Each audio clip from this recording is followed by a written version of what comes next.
How do you know if your dog is going to be allowed at the beach while you're traveling? This is incredibly important information to know because some beaches allow dogs year-round while others are only during designated months. Typically, we see this in late fall through the winter and early spring, and the hotter months are reserved just for people because it tends to be an overcrowded experience, and mixing dogs into that could be a little dicey for some people. So we want to keep everybody safe and protected, and you need to know before you go to the beach and hinder your travel because you showed up without this information.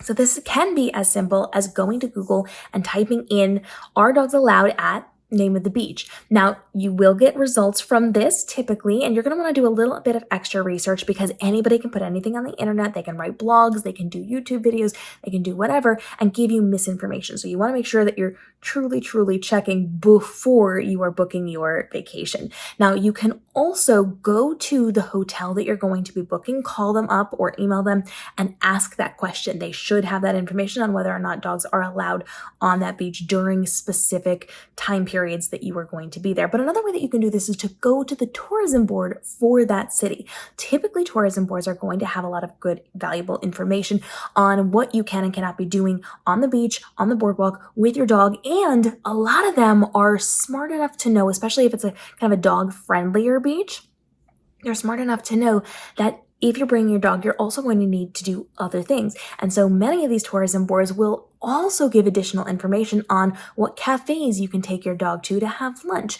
They're going to give you dog park information. They're going to give you other experiences and excursions where your dog is allowed to go so that as you're traveling, you don't have to leave your dog trapped in a hotel room while you're out and about doing things. So you want to make sure that you're Googling things first. You're going to look at the tourism board's website. So you just type in tourism board of whatever city it is or whatever beach it is.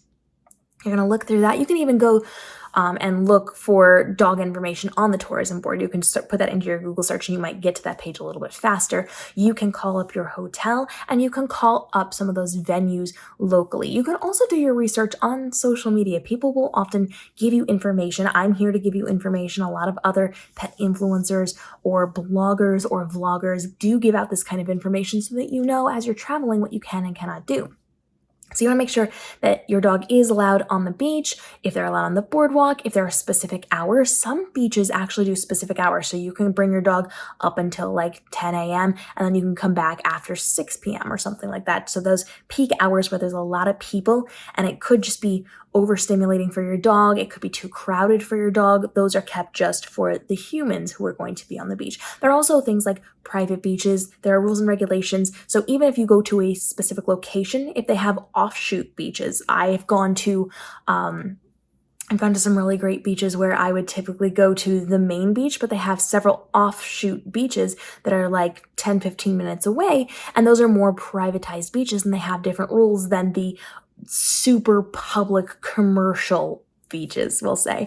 And so you want to make sure that you're looking at your specific beaches and the beaches around you. It's entirely possible that you will book a house or a hotel on a beach that is not as dog friendly or do not allow dogs during certain time periods. But if you just travel 10 minutes down the road, you will have access to a beach where you can take your dog. So even if you are booking a place for your vacation and they are saying your dog can't be on the beach during this time period because you came on peak hours or peak days, you can potentially be going to some of these nearby beaches that are a little more on the private side, or not necessarily private, but more off of where all the people are going to be. So a little bit less populated. That's probably a good way to say it, the less populated beaches. And you will be able to bring your dogs there. Now, of course, if you are going to the beach with your dog, you want to make sure that you're following rules and regulations. You want to make sure that you have good manners, both as a pet owner and your pet needs to have good manners as well. So make sure people are trained and ready to go. And you've got all the necessary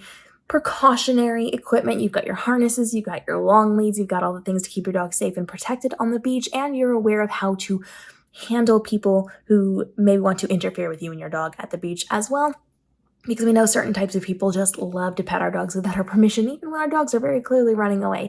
So just make sure you take the time and effort to make sure you're prepared, you're ready to go, you've got your emergency kit, you've got your go bag, you've got anything that you're going to need to clean up after your dog, or if there's an emergency situation to take care of your dog, and you want to make sure that you've got enough of a long leash for you to be able to run and play with your dog without them getting lost, going too far, or getting carried out by the waves. You know, we've had this conversation a lot, and make sure you do your research on where and when your dog is and is not allowed on the beach to plan the best vacation you can for you and your dog. And again, the tourism boards will probably have even more activities for you to be doing with your dog. So as you're traveling, as you're doing things, as you're going out and about, you can also pop into different venues and different businesses and different excursions and different activities where your dog is also going to be welcome. And a lot of tourism boards will have that information, and a lot of local influencers will also have that information. So get on social media, do your research, get on Google, do your research, go to the tourism board, do your research. And if you ever have questions, get on the phone. I know it's our least favorite thing to do to get on the phone, but call up the tourism board, call up your hotel, call up some of the things that you're finding that are dog friendly in the area, and ask the questions. Most of them are going to be more than happy to get those answered for you to make sure you have an enjoyable visit to whatever beach you are going to. For more dog beach content ideas, tips, tricks, and how to make the most out of your time at the beach, go ahead and give us a follow, drop your questions down below, and follow for daily videos helping you navigate the world of being a dog parent. We'll see you in the upcoming episodes.